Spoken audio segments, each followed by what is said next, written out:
Good morning, everybody, and welcome to the Boulder Public Library's presentation with author Paula Yoo. And we will be talking about her new book, From a Whisper to a Rallying Cry, The Killing of Vincent Chin and the Trial That Galvanized the Asian American Movement, which was just published this year.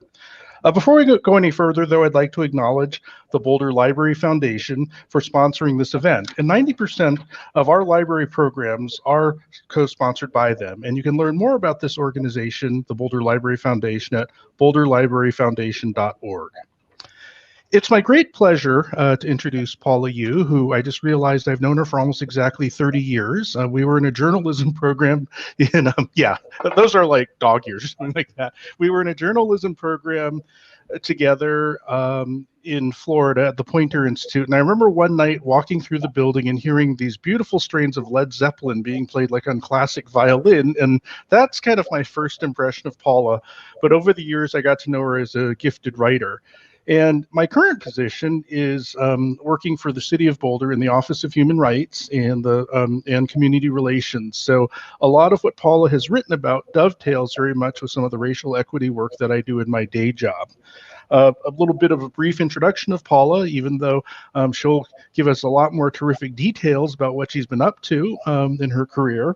But she is an award-winning book author, TV writer, producer, and feature screenwriter. She started out as a journalist, writing for such outlets as the Seattle Times, the Detroit News, and People magazine.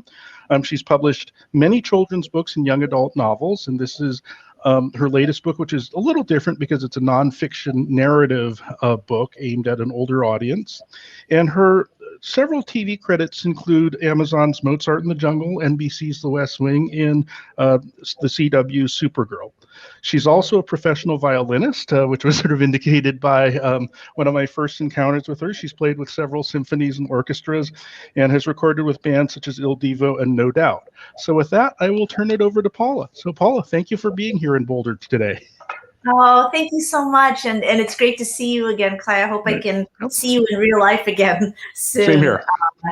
So we can have a reunion. But thank you all so much for having me here. And what I'm going to do, and I'm looking at the time because I want to make sure that we have time for some questions later from the members of the teen group.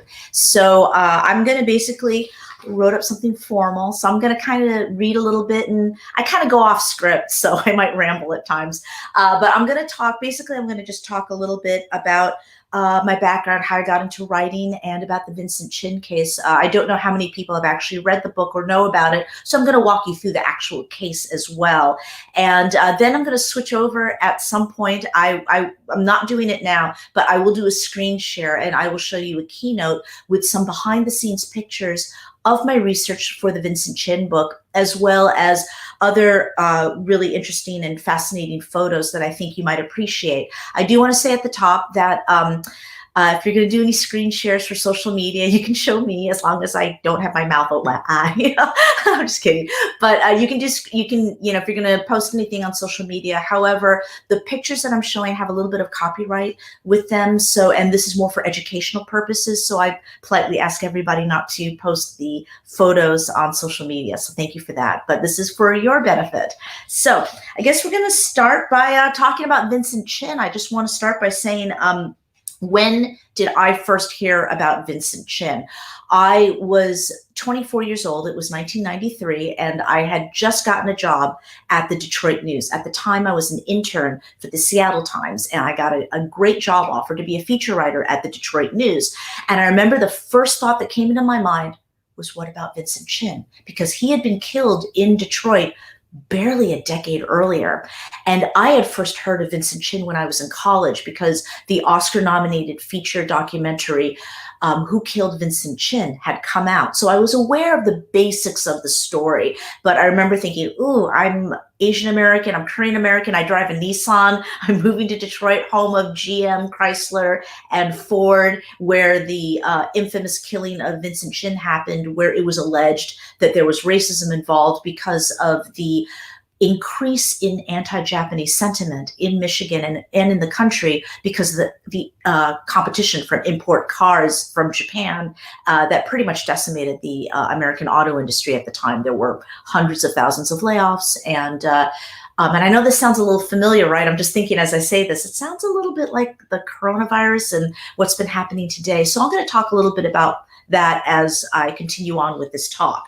But basically, that's what happened. I packed my bags and I moved to Detroit, and I have to fast forward very quickly to tell you that it was the best decision of my life. I met my future husband and my lifelong best friend. So we go to Michigan and Detroit every year. I mean, except for the pandemic, of course, we haven't been able to go back, but we go back every year to visit family and friends. And I'm hashtag Detroit Strong. And for anyone from Michigan, I will say Detroit, I'm a Lafayette Coney dog girl. So you'll know what that means if you're from Detroit. It's a type of hot dog that's really awesome.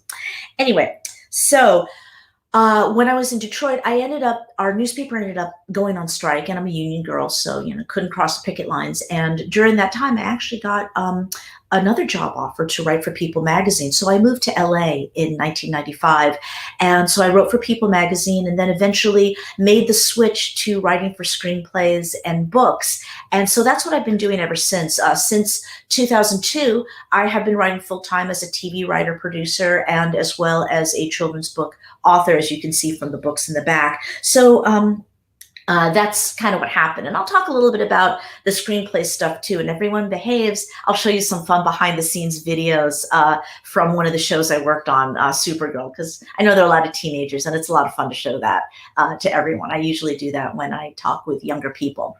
So what do I have here? Okay, so what I want to do before I go to the Zoom is I'm going to talk to you about the Vincent Chin case. And I actually have to read this to make sure that I have everything accurate, because it is a very, very complicated and nuanced case. It's not quite what everyone thinks when they look at social media or read just the basic facts that are, like the 140 character description on Twitter doesn't quite tell you exactly what happened. So we're going to go back in time. We're going to go to the night of Vincent Chin's bachelor party. It is June 19th, 1982. 27-year-old Vincent Chin was beaten to death with a baseball bat by Ronald Ebens, 43, and his stepson, Michael Nitz, who was 24 at the time. This happened in Highland Park, which was just outside Detroit. And this happened during the height of what I mentioned earlier, anti-Japanese sentiment in the American auto industry due to increased competition from Japanese import cars. And I want to take a step back and just say very briefly, back in the 1980s when I was doing my research, politicians from both Democrats and Republicans used a lot of racist rhetoric to talk about the American auto industry, because at the time in the 1980s, we were going through our second oil crisis.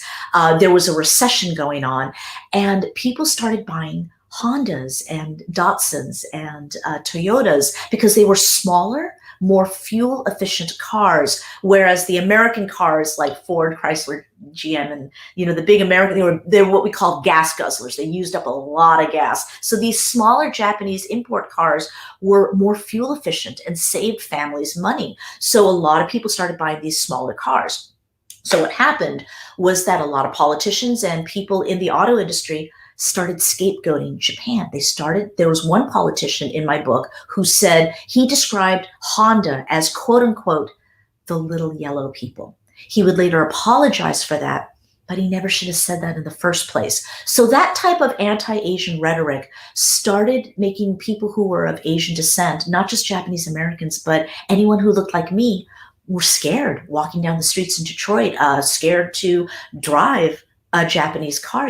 Somebody could key it. It was starting to get dangerous and scary. And again, it sounds familiar, right? Kind of like right now, I'm scared to walk down the street because I'm afraid that someone's going to cough at me and blame me for the quote unquote Kung flu or the China virus. That's why we have a law now called the COVID-19 Hate Crimes Act, which was actually just signed into law to help protect Asian American Pacific Islanders from this type of racism and hate crimes that are happening because of the pandemic. So you see how many connections we have between today and what happened back then. So this is the setting for when Vincent Chin was killed. Let's go back again to the 1980s. Witnesses claimed overhearing one man allegedly shout, "It's because of you little mother F word that we're out of work." And it's obvious what that is referring to. And both men were auto workers at the time. Michael Nitz was actually unemployed. He had just been laid off Chrysler, and Ebens was a foreman at Chrysler. So the optics, whether or not it is alleged that Ebens said that, I mean, I'll get more into that, but whether or not he said that and whether or not he meant that, the optics weren't good because of what was happening at the time. Kind of like today, it's not funny when you joke around and say the Kung flu, given the more than 9,000 hate crimes and violent attacks that have happened against AAPI people in the Asian American Pacific Islander community. So, you know, it's racism sometimes, it's about timing as well. It's about what era we're living in. And I'll talk more about that in a second. And I'm keeping track of the time too, because I do want to get to the pictures. So going back, people testify that they hear racist slurs like chink and nip, which was a racist slur back in the 80s for people who are from Japan, and also that phrase, it's because of you little mother F words that we're out of work. Although the two men would plead later they pled guilty and they were found to be guilty of manslaughter. The judge at the time felt bad for them, and he gave them a fine of $3,000 each and 3 years probation. You know, and he did this because neither Ebens nor Nitz had ever been in trouble with the law before, and the judge basically thought this is a bad case of toxic masculinity and too much to drink, and it's not like these guys are ever going to go out again and commit another crime. And the judge would later famously say, "Let the punishment fit the criminal, not the crime." And I want to take a step back and remind everybody, I have to say something obvious. Ebens and Nitz were white. Vincent Chen was Chinese American.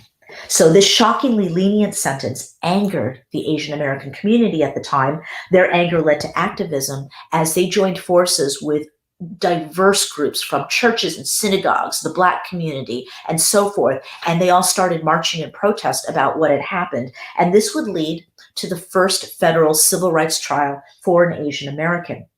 And during this trial, which happened in 1984, there were two trials. I'm going to walk you through that.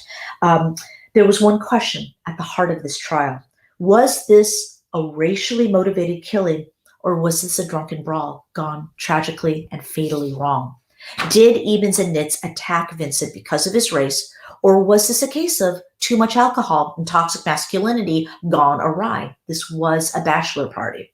The first trial resulted in a guilty conviction for the killer, Ronald Ebens, who held the bat in 1984. His stepson, Michael Nitz, would be acquitted of both charges. And I want to talk to you about the charges. Let me say, I told you I'm going to start rambling again. At the time when the beating happened, Ebens and Nitz were arrested. Vincent Chin went to the hospital. He was in a coma. His friend Jimmy Choi, who held Vincent Chin in his arms as the ambulance arrived, he testified that Vincent's last words before slipping into unconsciousness were, "It's not fair." 4 days later, Vincent Chin would die. And on June 29th, which was one day after the wedding was supposed to take place to his bride, Vicky Wong, the wedding guests went to a funeral. In the meantime, Ebens and Nitz were charged at first with second-degree murder. Now, the situation was this. In the 1980s, Detroit was known as it's a terrible nickname, but it was called the murder capital of the world because at the time in the early 80s, Detroit had the highest homicide rate in the country. So because of this, the prosecutor's office was overburdened. They literally did not have enough people to attend every single hearing. So when there was a hearing for Ebens and Nitz, the prosecutor's office was unable to send someone at the time. They were overburdened and overbooked at the moment. So the only people that were there to talk about the killing of Vincent Chin were the two killers, their defense attorneys, and Judge Kaufman, who at the time was the judge for the hearing, only had limited evidence. Now, let's talk very quickly. And I don't know if there may be some high school students that are interested in becoming lawyers, but this is also another interesting part of the Vincent Chin story that people don't know about. Ebens and Nitz were originally charged with second-degree murder, but both lawyers on both sides agreed to plea bargain down to a lesser charge of manslaughter. And the reason why, again, was there were so many homicides happening in Detroit, and both lawyers realized if we do second-degree murder, it's going to be a really difficult trial because everyone was drunk. It was late at night. It was a bachelor party. Witness testimony can be sometimes unreliable because people's memories get fuzzy. It was more than a year later. So they realized if we do manslaughter, they're definitely guilty of manslaughter. They'll get jail time. They'll get at least 5 to 15 years. So they were shocked when both men pled and were found guilty of manslaughter. And they were shocked that the judge did what no one was expecting. 3 years probation, $3,000 fine each. So this decision really unsettled everybody. So they could not, when the protests happened, it basically inspired a federal investigation. The Department of Justice got involved and they did a federal investigation, and Ebens and Nitz could not be tried for the same crime, for the killing of Vincent Chin, because they clearly were guilty of killing him, but they could not be tried for the same charge because that would be what we call double jeopardy. You can't do that. You can't be tried for the same crime twice. So what was interesting was the Asian American activists who protested, Helen Zia, Jim Shimura, Roland Huang, Kin Yi, all the people that formed this activist group called American Citizens for Justice, which still exists today. And they realized, wait a minute, we can retry both men for a different charge, which is violating Vincent Chin's civil rights. And the Department of Justice agreed. There were 2 charges filed against both men. They were charged with violating Vincent Chin's civil rights on 2 counts, one for conspiracy, and the second charge was for violating Vincent Chin's civil right to be in a place of public accommodation, which was the nightclub. It was called the Fancy Pants Club, and it was an adult entertainment club with professional dancers. And that's a place of public accommodation. That's what makes this story so interesting. There's so many fascinating just interesting things behind it. And I'll talk a little bit more about it when I show you the pictures. So Ebens was found guilty of violating Vincent Chin's civil right to be at this nightclub. Unfortunately, there was a technical error that happened during the trial. And so the lawyers appealed and the U.S. District Court agreed. And they said, you got to do the trial all over again. You made a mistake in the first trial. And I'll talk a little bit more about that mistake once we get to the pictures. But basically, they had to have another trial. And this time, the error that happened, well, I'll tell you briefly what it was. One of the attorneys interviewed the 3 friends that were with Vincent Chin on the night that he was killed. And she interviewed all of them at the same time and recorded what they talked about. This gave off the impression that she was coaching the witnesses. All the witnesses would deny on the stand during both trials. They said, no, she did not coach us. To this day, before she died, the lawyer died in 2019 from an autoimmune illness. She too told me on the record, I never coached them. And but when they played the tapes in the second trial, which they did not play in the first trial, it was just enough evidence to open the door to make the jury, it planted a seed of doubt. And so the jury could not convict. So Ronald Ebens' original guilty verdict was reversed. So technically speaking, both killers, Ronald Ebens and Michael Nitz, are technically in a court of law not guilty of violating Vincent Chin's civil rights. So was this all in vain? Did we lost the case? What does this mean? What this means is that when you are proving a hate crime or anything involving racism in the court of law, a lot of it is splitting hairs. It's a very, very difficult process to prove that. They're very difficult crimes to process and litigate. So that was something I learned in this book. I will say that we may have lost the battle, but we didn't lose the war, because Vincent Chin's name then became symbolic and became a rallying cry for whenever there is injustice done in the world against the Asian American Pacific Islander community. You've heard his name recently, right? Because of the pandemic, because of China virus, because of what happened in Atlanta, what happened at the FedEx shooting as well. I mean, so Vincent Chin, to this day, that's why he's a symbol of how difficult and how pervasive racism is against the Asian community. So now what we're going to do is we're going to go to screen share. So I'm letting everyone know we're going to go to screen share. Can I go ahead and hit play? Are we set? If I don't hear anything, I'm just going to go, yes, okay. I'm going to hit play now. This is my screen share. So I just want to show you, I'm going to take a step back now and just show you, I think I have about 10, 15 minutes left. So I think I'm good. I can keep going. So here's my book, From a Whisper to a Rallying Cry. So I want to take a step back. I want to talk a little bit about Asian Americans and representation in literature. This is a picture I found when I was visiting my family a few years ago. I found my drawings, and it was interesting because if you look at the picture on the left, you'll see it's a picture of me playing the violin, and I have black hair, black eyes. I clearly identify as a Korean American. But the more books I read as a child, there were very few books, if any, that featured Asian American characters and or were about Asian American issues, Asian American history. So I started drawing myself with blonde hair. And I wanted to share this picture because I think it's very toxic and problematic and disturbing to see just tangibly and visually how not seeing a lot of Asian American representation in children's books really had an effect on my psychology.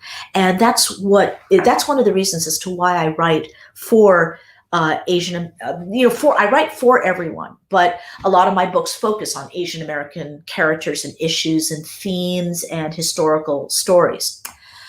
And growing up in the 1980s, this was another pervasive stereotype that happened, that Asian American kids, we all went to Harvard and Yale, we all played the violin, we were all math whizzes. And a lot of people say, well, Paula, it's kind of nice to be thought of as you're good at math, or you're a good student, or you're really smart. And the thing is the model minority myth is actually, it's racist. It's not positive. It's actually very negative, and it's very dangerous because it trivializes our individual achievements and it dehumanizes us. I play the violin. I'm actually really good at the violin. I went to Yale. I'm really good at math. I took AP Calc, but that's not because I'm Asian. It's just because I have a passion for music. It's because I'm a human being. So this was another stereotype that I grew up with when I was your age.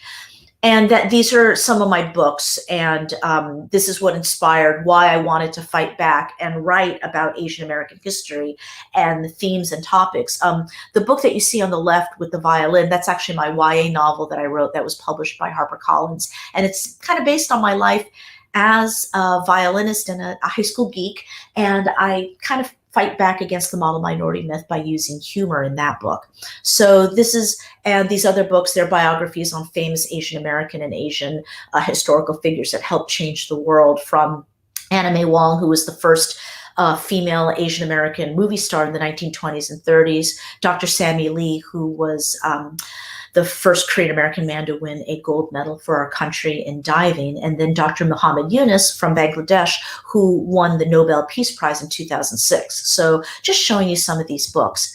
Now I want to talk to you very quickly about working in TV. I wanted to just show some fun pictures because every time people find out I wrote for Supergirl and The West Wing, they get distracted. They want to see pictures. So just for fun, this is me with Aaron Sorkin, who was not there at the time, but it was just a funny picture I did with his chair on the set of The West Wing. This is the set of The West Wing, the Warner Brothers lot when I was working there. This was the year 2002. And I just wanted to show you this picture because I think it's a really cool picture, because that's the White House, but behind it you see the illusion of the White House, and then you see behind it the scaffolding, the construction, the movie set. So I just thought that was kind of a cool picture. And then this is me at the Resolute desk in our fake Oval Office. We actually repurposed the Oval Office set from The American President, which was also written by Aaron Sorkin. And in fact, we had a lot of staffers and speechwriters who were on our writing staff, and they joked about how the West Wing Oval Office set was actually bigger than the real White House. So I thought that was funny. And then this is just me in the war room making a fake phone call. I hope I'm not starting a war in this picture. And this is me with the fake president, Martin Sheen. This was after one of the awards parties that we attended. I think this was the Golden Globes. I can't remember. I think it was the Golden Globes or the Emmys. And then this is one of the episodes I co-wrote. It was called Han. It aired in the 5th season. And it was about a North Korean pianist who wants to defect on the night of his recital at the White House. And the reason why I'm showing you this picture is this would later inspire my book on Anna May Wong, because this was the first time I ever wrote a script that involved an Asian character and a Korean character, and I was very proud of that. And that's what inspired me to write my book on Anime Wong. And then this is just a fun photo of us at the Emmys back in, oh, look at the date, 2003. And then finally, I'm going to wrap up with just, this is Supergirl, this is how she flies, and this is me with an alien on the set of Supergirl, and that actor is a very nice man. He only looks mean in the picture. Now we're going to go into this book, and I'm just checking the time. Okay, good. I have about I think I've got about 5-10 minutes left. So I'm just going to walk you through, now that I've talked to you about Vincent Chen. This is a picture of me in Detroit in 1993. I'm 24 years old, and I just wanted to show that picture of, this is me when I was living in Detroit at the time. And this is a picture of Vincent Chen. He was about my age in this picture. Now I wanted to show you some research here. I went to a lot of archival libraries, because libraries are awesome. And this is the University of Michigan Library, the Bentley Historical Library. So back then, everything was on paper. So I had to go through a ton of pictures and papers and newspapers. It was very old school, very, hands-on. Nothing was digitized. I had to actually take pictures of all of this. These are letters, really angry letters that were written by newspaper readers, people that watched TV news, and they would protest. They wrote angry letters saying it's really unfair what happened to Vincent Chen. And I want to show these pictures because I want to, let teenagers know. I mean, this was the TikTok. This was Twitter back then. It was very old school. You can see these handwritten letters and typed letters.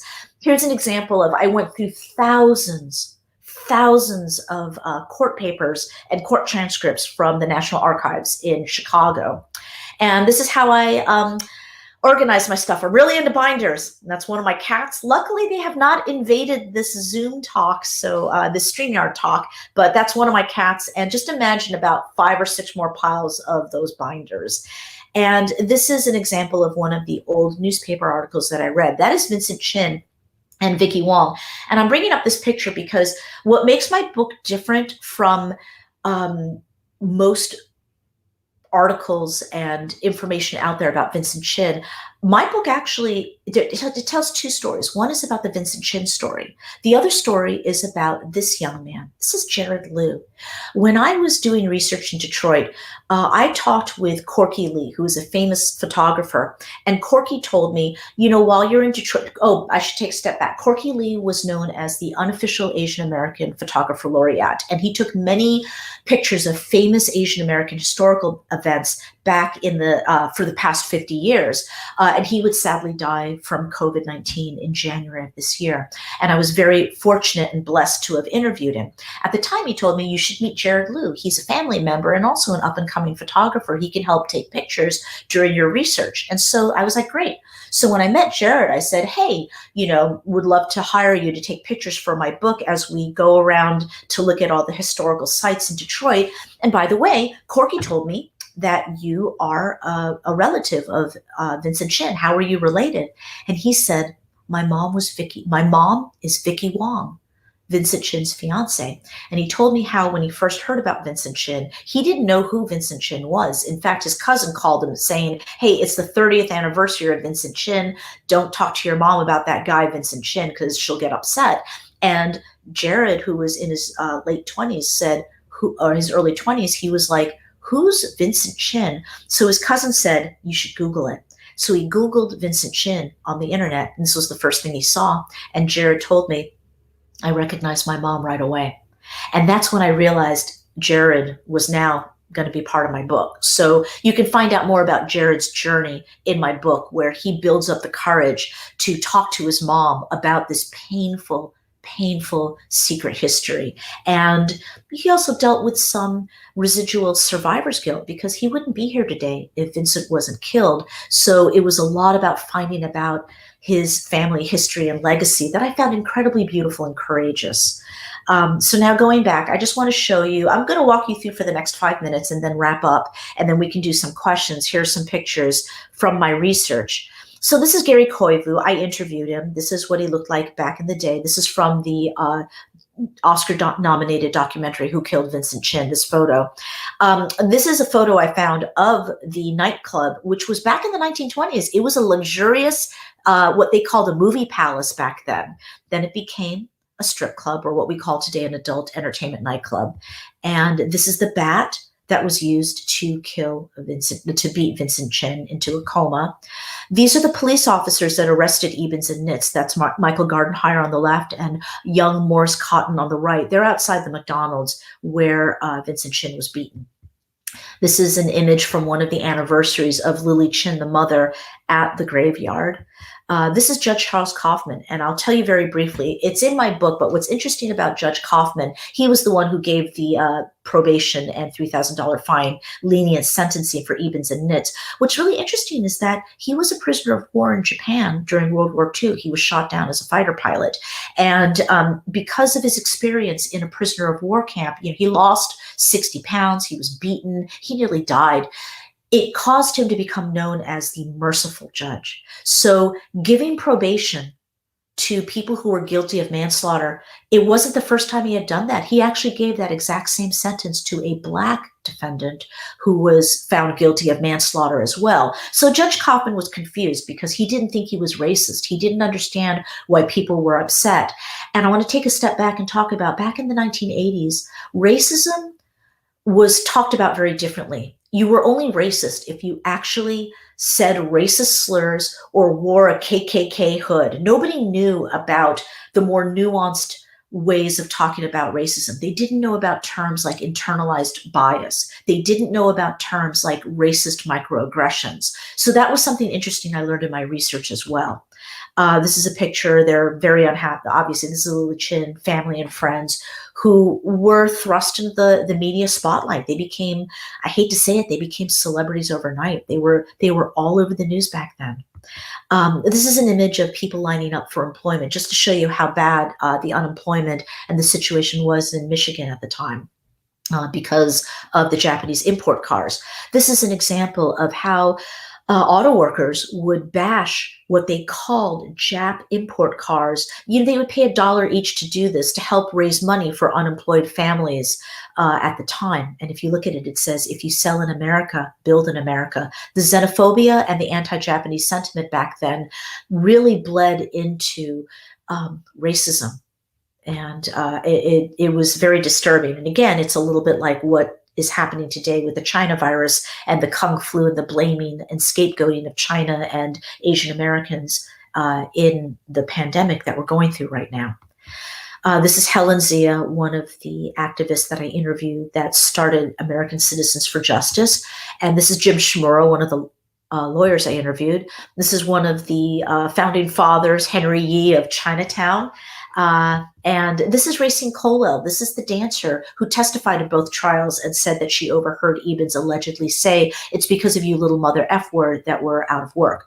So now I notice I have a few minutes left, so I'm going to just walk you through some of these photos. So as you can see, Lily Chin became an activist, and there's Jesse Jackson in the background. And we owe a huge debt of gratitude to the Black community because the African-American community in Detroit at the time really rallied and helped the Asian American community fight for justice. And I'm going to talk about that in a second.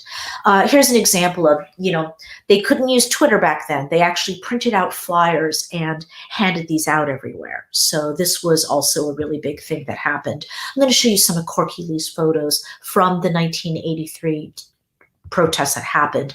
These protests in Detroit inspired similar protests across America. And that's what kind of started what we call the Asian American movement. Up until the 1980s, nobody used the term Asian American. You were either Chinese American, Korean American, or Japanese American.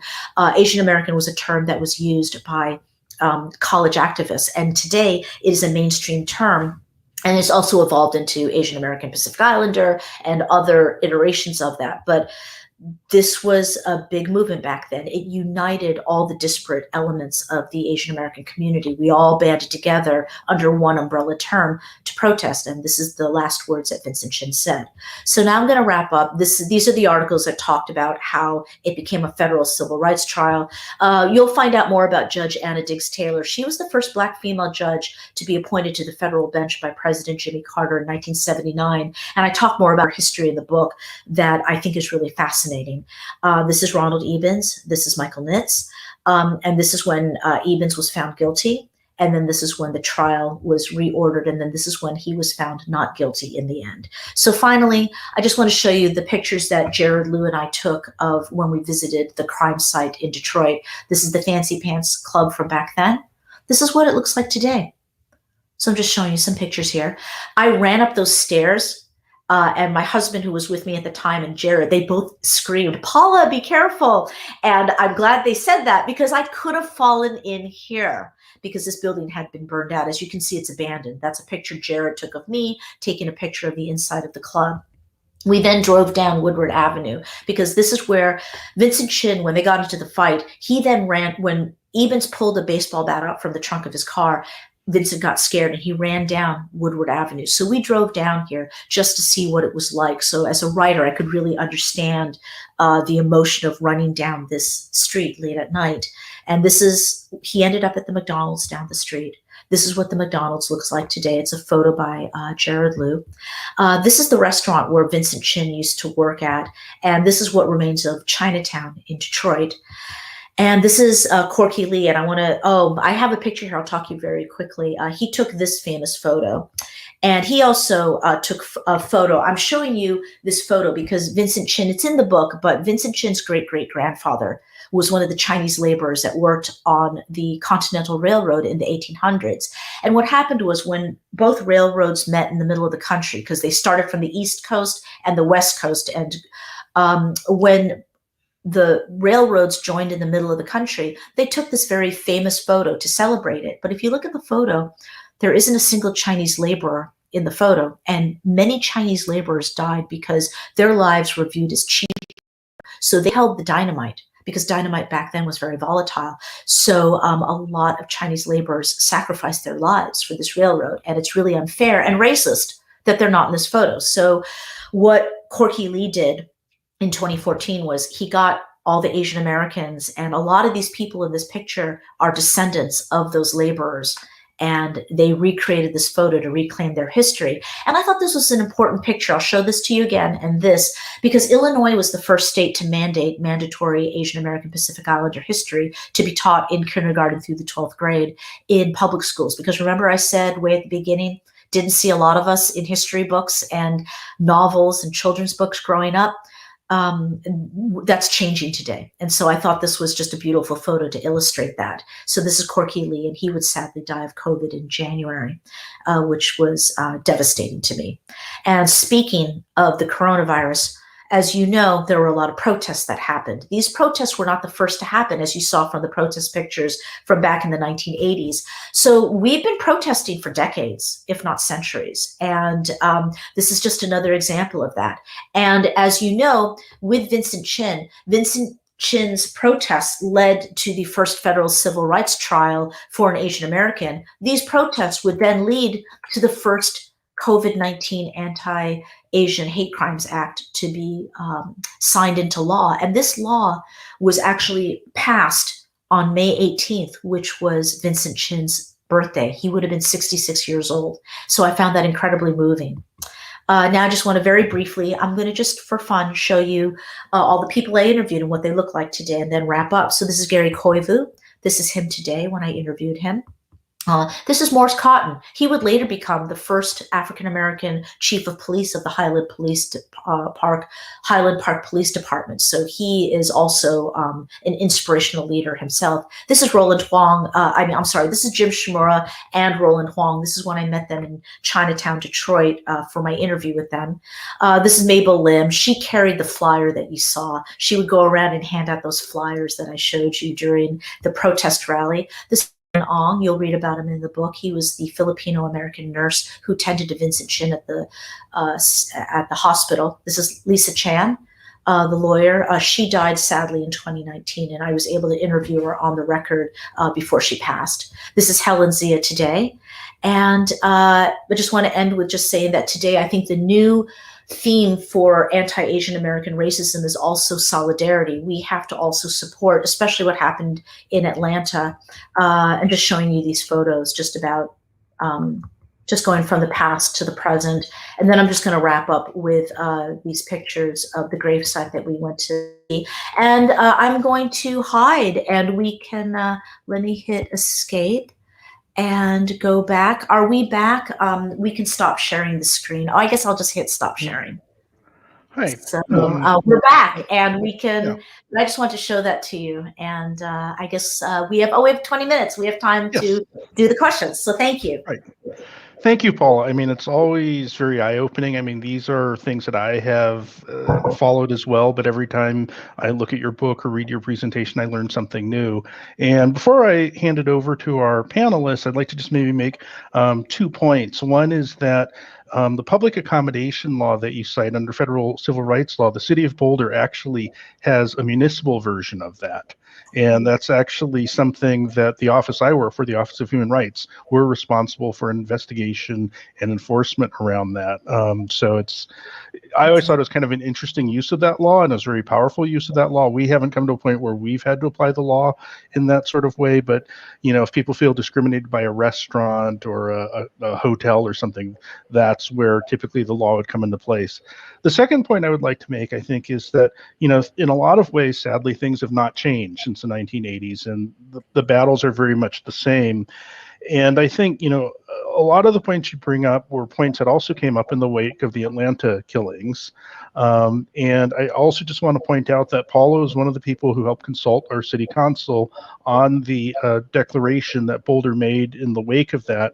And, that was a really hard time for Boulder because that came right before the King Soopers shooting. So there was just sort of a lot to deal with. And we really appreciate kind of your efforts, particularly in clarifying the language around Vincent Chen. And it really helped to give us a much better and I think more appropriate context. So with that, I will turn it over to our panelists who have questions, and I'll give them the opportunity to introduce themselves. Thank you. Yeah, well, hello. Thank you, Paula, for that awesome presentation. I really enjoyed it, and I really enjoyed your book as well. My name is Christopher Smith, and I am with the Boulder Teen Advisory Board, BTAB. We are a group of teenagers in Boulder, and we help plan and give feedback to the library and the city.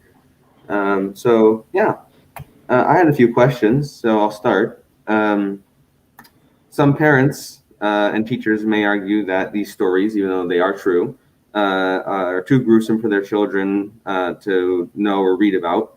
So why is it important not to simplify or sanitize what happened? That's a great question. And I'll start off by saying, when I use the quote, it's because of you little mother F word that we're out of work. I don't say F word. I don't go dash, dash, dash. I spell the words out. I do not sanitize the language.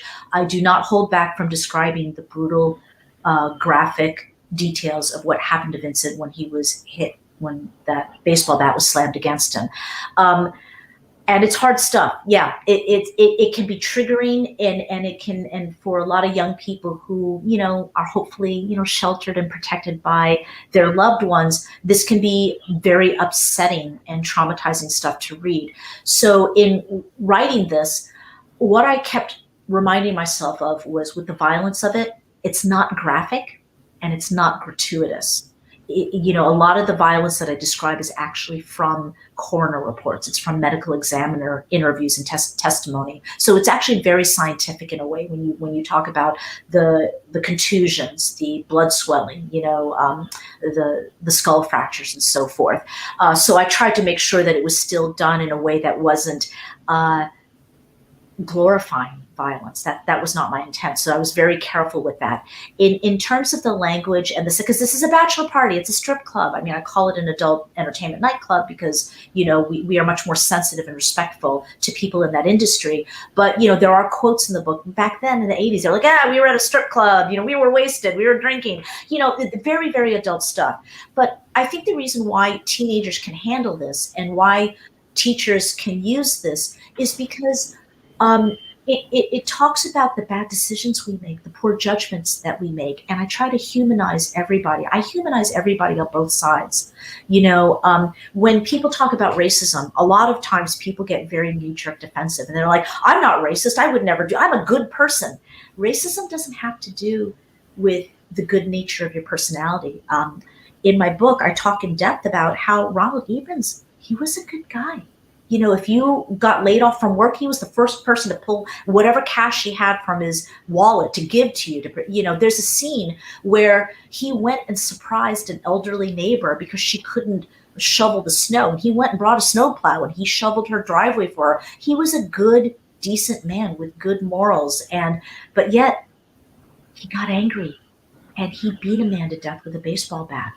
And, and so the thing is that a lot of this book in showing the humanity and showing the complexity behind all of us, it's a way of looking at racism, I think, in a much more nuanced way. Does that make sense? I think I'm kind of going off topic here, yeah. But I mean, in other words, I think that there's not really an evil person or a superhero. There's no Supergirl and some evil kryptonite wielding villain. These are all human beings who have faults. And I try to write it in a way where I want the student or the high school student or the teenager, I wrote it in a way that I want you to be a member of the jury. After getting evidence from both sides, would you convict him? Would you say he was guilty or not? How would you react? And so that was kind of the way I tried to balance a lot of the quote unquote R-rated aspects of the book for high school classrooms and for teenagers. Did that answer your question? Yeah, thank you very much. Hi, I'm Lily Briggs, and I'm the teen panelist from Dawn, so Diversify Narrative, and I'm representing the BVSD branch, so I'll just give my little spiel. Yes. So Diversify Narrative is a nationwide student-led initiative that focuses on bringing diverse texts and readings into schools all over the U.S. So if you're a teen and you're interested, you can visit our national website, diversifynarrative.com. And then... That's awesome. Thank you. Mm-hmm. So my question is, so you mentioned in a previous presentation, the Ann Arbor Library, that sexism and misogyny do not exist in a vacuum and that racism is always at the root. So could you explain what, like the concept of intersectionality? That's a great question. One of the problems with being an Asian American Pacific Islander woman in this country is that we've been living with a lot of stereotypes. In fact, this book that I wrote on Anna May Wong talks about it. This is Anna May Wong. When she started out in Hollywood, there were only two roles for her: the very quiet, submissive, Oriental lady, who often died. In fact, her joke was she died more than any other actress in Hollywood because she was constantly dying. And then the other role that she had was being the dragon lady, the exotic dragon lady. And so those were kind of like the two extremes. You were one or the other. There was also, so when people are sexist towards women of Asian descent, it's always couched in those terms. It's for example, because as you can tell, I'm not a shy person. I talk a lot. I have a short temper. I'm pretty like in your face. When I get angry or when I get really serious, people are shocked. They're like, "Oh, you're being too angry," because they're expecting me to be, meek and quiet, and I don't rock the boat. So the minute I get upset about something, "Oh, you're overreacting." And I can say, as a TV writer who's worked in mostly white, cisgender, hetero male writers' rooms and working in newspapers and magazines where I was often the only Asian American woman, whenever I would get upset or just a little, just kind of upset, it was always, people always were like, "Okay, you're overreacting." And I'm sitting there going, I would say something like, "I'm very upset." And people are like, "Whoa." So we're judged on a different standard. And that's a problem because when we do complain or fight back about racism, people don't take us seriously, So I think that is an inherent danger in terms of the intersectionality, where people not only look at me as a woman, but they look at the color of my skin, and they cannot they cannot separate the internalized racist bias that they have towards women that look like me, So that's how I would answer the question. Thank you. So did you face any challenges while writing this book? And if so, what kinds of challenges were they? In terms of challenges, and I'll show you some, here's one of the challenges was printing out and reading and taking notes on all these court transcripts. I would highlight stuff, and then I did these little Post-it notes. So I would have a Post-it that would say, let's see, I had a Post-it here that said home run quote. And then I had to type everything up so that way I could do a search on my computer. So I would say this was very challenging, having to deal with a lot of the research. I would say the other challenge was interviewing people, because this is a very sensitive, difficult topic to talk about. A lot of people I talked to cried. And in the book, there is an endnote that says that I did visit Ronald Ebens at his house. I am the first and only writer to meet Ronald Ebens in his home since Michael Moore interviewed him in 1987. And I can't talk about that because it was an off-the-record, informal visit.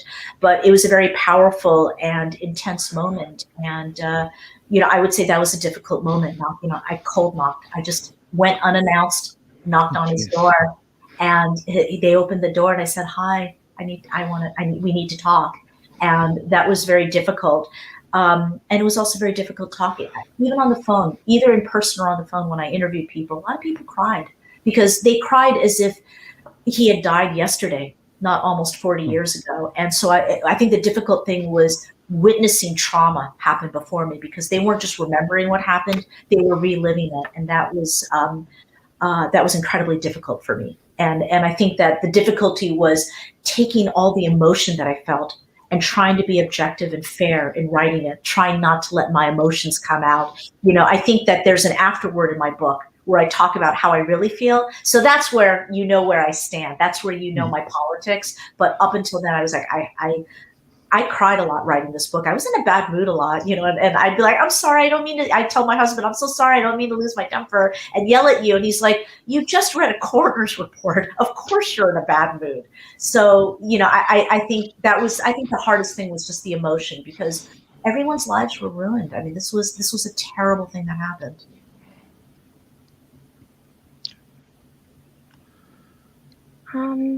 Do you think there were any systemic racial biases that resulted in the unfair verdict of Vincent Chin's trial?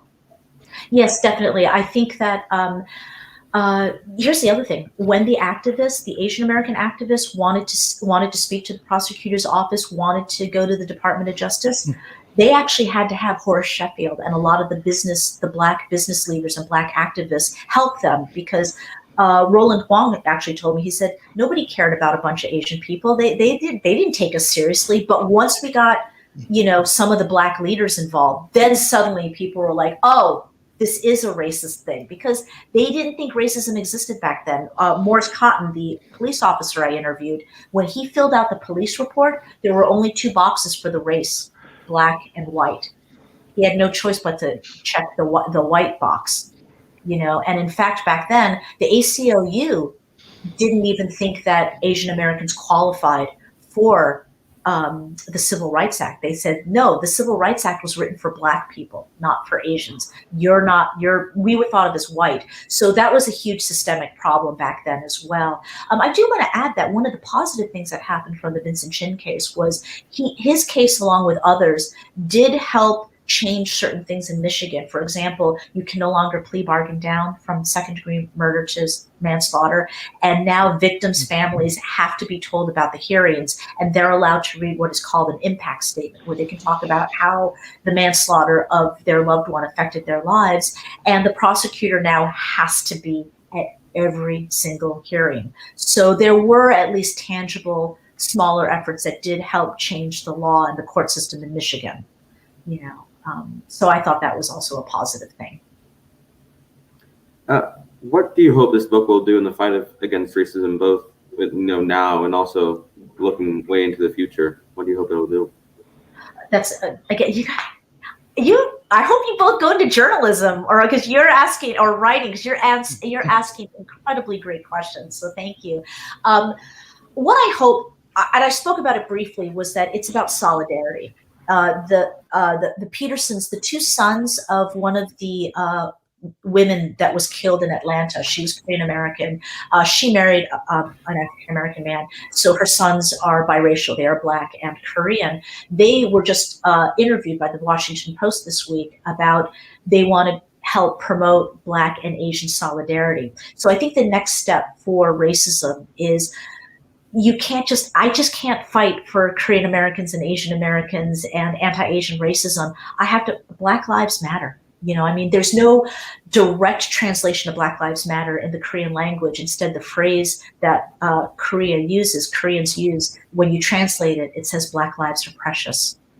So the Black community, I'm grateful for, there were some famous Black singers and celebrities who donated over $50,000 to Atlanta when that happened. And that was a beautiful show of solidarity. We have to stand up for the LGBTQIA, transgender, for the disabled community, for all, we have to all be together in solidarity. And I think that's one thing that my book, when you read it, there's a lot about the solidarity that happened between all the different diverse communities. And I think that's the next step we have to take. And also realizing that we cannot have erasure of the Asian American contribution in this country. We have to teach our history, we have to listen to our voices, and we have to say that Asian racism, anti-Asian racism exists. And I'll just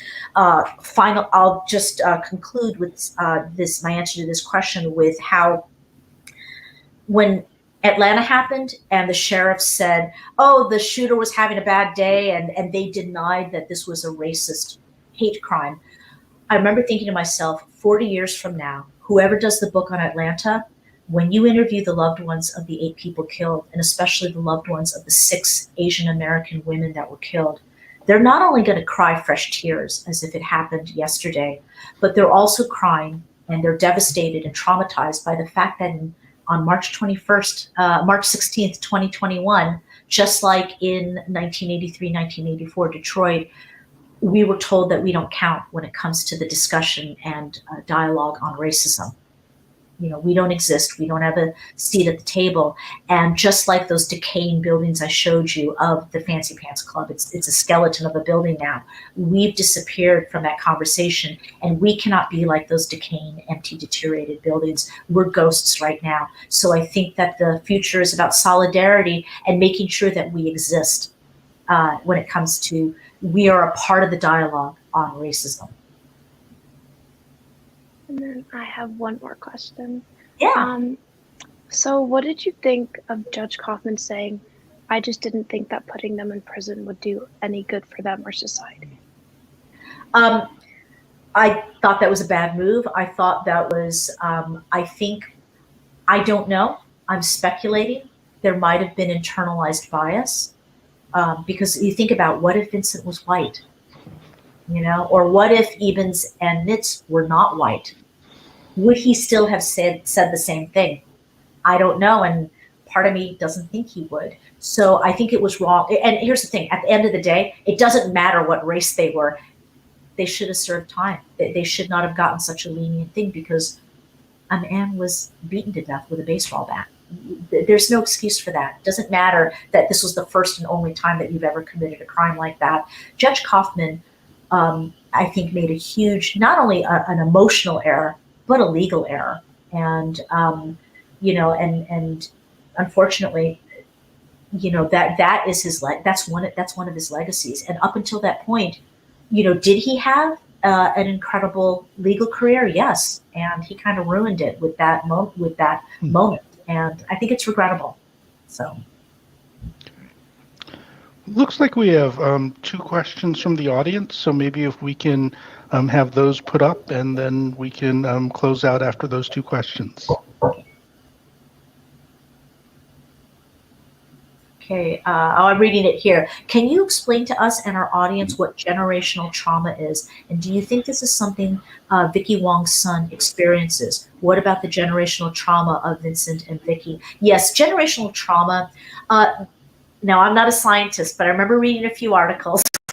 I'll Google it later. But they talk about a trauma gene that gets passed down from people that have experienced genocide. There's talk of a trauma gene that's been passed down to the descendants of those who were killed in the Holocaust. That's incredibly powerful and just breaks my heart thinking about that. And they talk about it's a generational gene that kind of goes down from refugees in this country who have fled war-torn countries or witnessed atrocities. So And I think that can be said for something like this, because what the family and the loved ones of Vincent Chin went through having to identify the body, having to be there and having to turn off life support.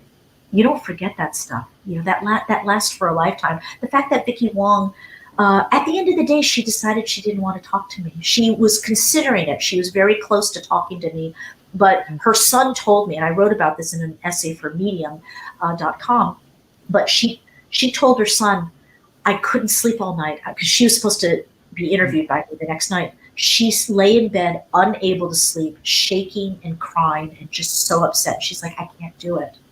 This is almost 40 years later.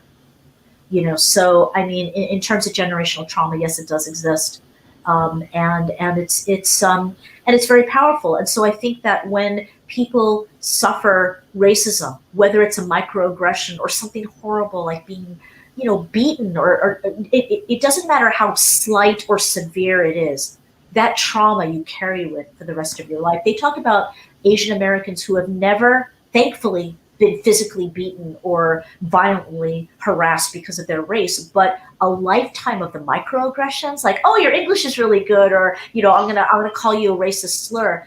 A lifetime of those microaggressions, they're finding has been leading to health issues, you know, high blood pressure, stress, short temp, just it leads to a different type of trauma that can manifest itself at work. So yeah, I mean, this stuff affects not just our hearts and our souls and our minds, but it affects our bodies, and mental health is a big thing right now that we're talking about as well, that it's inextricably linked to racism. And you can't really separate the two. And I think that's another thing that should be discussed in the future when we look and discuss about racism. Not only is it about intersectionality and intersecting all the different types of racism and solidarity, but also mental health issues.